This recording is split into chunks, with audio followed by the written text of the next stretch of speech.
premier avec les Peter Tiani, je serais là, mais malheureusement, j'ai été frappé par la maladie. Je vais même demander à Trésor Kalafaye de pouvoir colporter mes salutations, mes encouragements auprès de vous. Je ne sais pas si cela a été fait.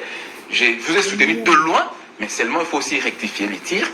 Par exemple, lorsque vous dites que Barnabé et Jacqueline Dalla croupissent en prison injustement, là, moi, je m'inscris à faux. Je m'inscris vraiment en faux.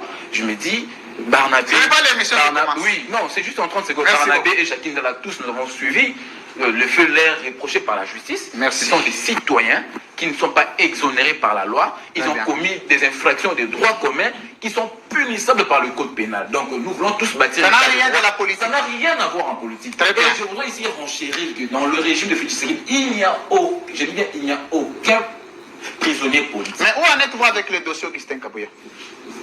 Mais écoutez, Oui.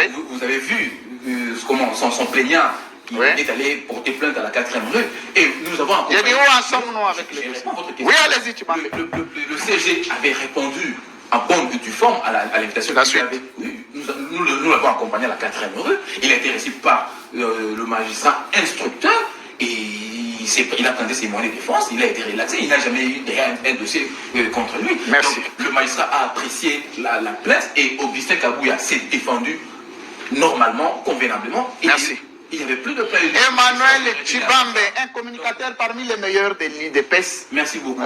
Prompt rétablissement définitif et puis félicitations à toi mon frère pour le travail que tu fais pour ton parti. Chacun de nous sait ce qu'il fait, il doit rester, il doit garder les caps. Merci beaucoup. Il faut gérer les ambitions. Toujours à ma droite, il s'appelle Patrick Makanga.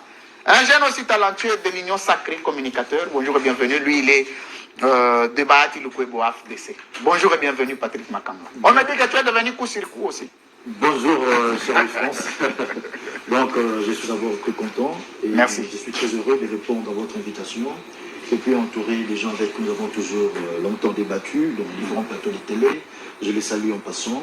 Et je salue aussi l'ensemble de la population congolaise, scotchée, fidèle à cette grande chaîne aujourd'hui. Je vous en félicite aussi. Merci. Parce que les échos sont très favorables. Merci beaucoup. Et par la même occasion, j'insiste pour dire qu'aujourd'hui, plus que jamais, nous avons besoin de l'unité dans notre pays. L'unité nationale, c'est très important. Dans notre pays.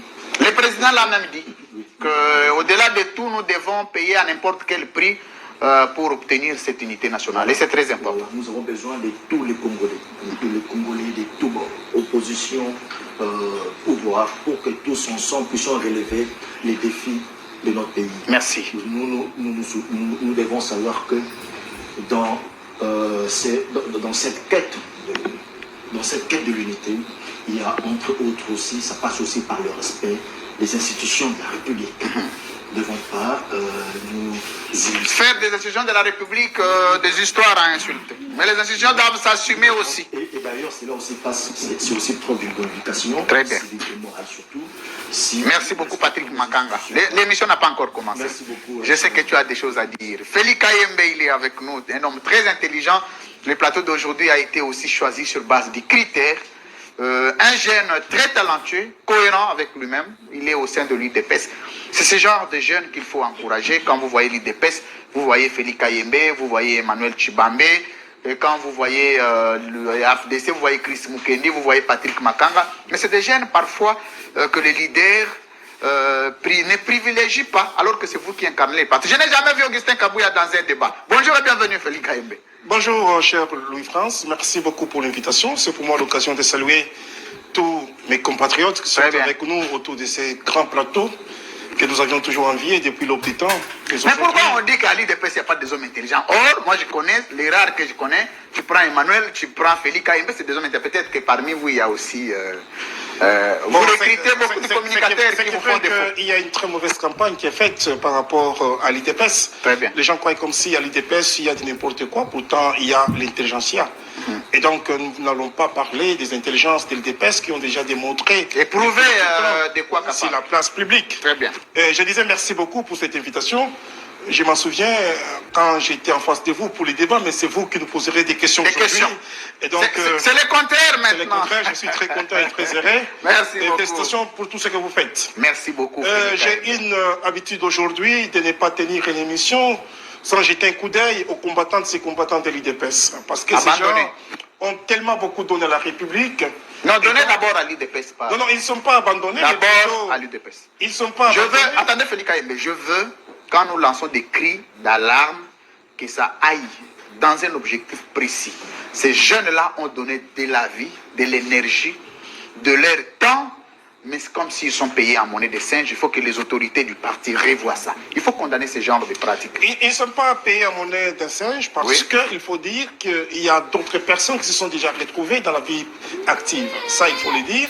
Mais aussi, l'IDPS ne s'était pas bâti seulement pour les gens de l'IDPS, permettez-moi la tautologie, mais plutôt c'est pour toute la République. Et donc, j'ai dit, s'ils vont se retrouver, ils se retrouvent déjà, raison pour laquelle j'ai salué toutes les combattantes et combattants de l'IDPS. Merci beaucoup.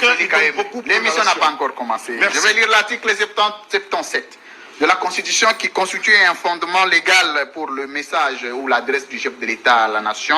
Je vais dire discours du chef de l'État sur l'état de la nation. Nous sommes à l'article 77. Le président de la République adresse le message à la nation. Il communique avec les chambres du Parlement par le message qu'il lit ou fait lire et qui donne lieu à aucun débat. Il prononce une fois l'an devant l'Assemblée nationale et le Sénat réunis en congrès un discours sur l'état de la nation. Ça veut dire que chaque année, le président doit dire ce qui a marché, ce qui n'a pas marché, ce qu'il a fait, ce qu'il compte faire, ce qu'il pense faire ou ce qu'il n'a pas encore fait. C'est comme un petit bilan de chaque année pour les présidents. Nous allons d'abord commencer par le clan A. C'est ma gauche, c'est la droite chez vous. Je commence avec Patrick Lukala. Vous avez suivi religieusement le discours du président. Le principe est de 2 minutes à chacun. Vous allez vous résumer à ça. Vous avez suivi le discours du président de la République sur l'état de la nation. Via les congrès, il s'est adressé à la nation congolaise, à son peuple. Vous allez d'abord résumer, avant de creuser les fonds, ce que vous aviez retenu du discours du président en bien comme en mal. 2 minutes. Merci beaucoup, Louis-France. Vous me posez la question de savoir ce que j'ai retenu du discours du président de la République sur l'état de la nation. Vous savez, Louis-France, comme la majorité des Congolais, j'étais déçu, très déçu de voir que les choses n'ont pas été dites avec beaucoup d'honnêteté, dans la mesure où la réalité du discours, lorsque nous la collons avec la réalité du terrain, la réalité du Congo profond, c'est le jour et la nuit. C'est pourquoi je dis que le discours n'a pas été sincère, il n'a pas été honnête, parce que le discours n'a pas présenté... Ni sincère, ni honnête. Ni sincère, ni honnête. C'est-à-dire? Il n'a pas présenté la réalité, même de Kinshasa. Et si la réalité de Kinshasa n'a pas été présentée, on n'en parlerait pas de celle du Congo profond. Parce que, au plan de la forme, nous n'avons rien à dire, parce que c'est une obligation légale, mais au niveau du fond, le discours sur l'état de la nation est une forme d'inventaire. Il vient dire aux Congolais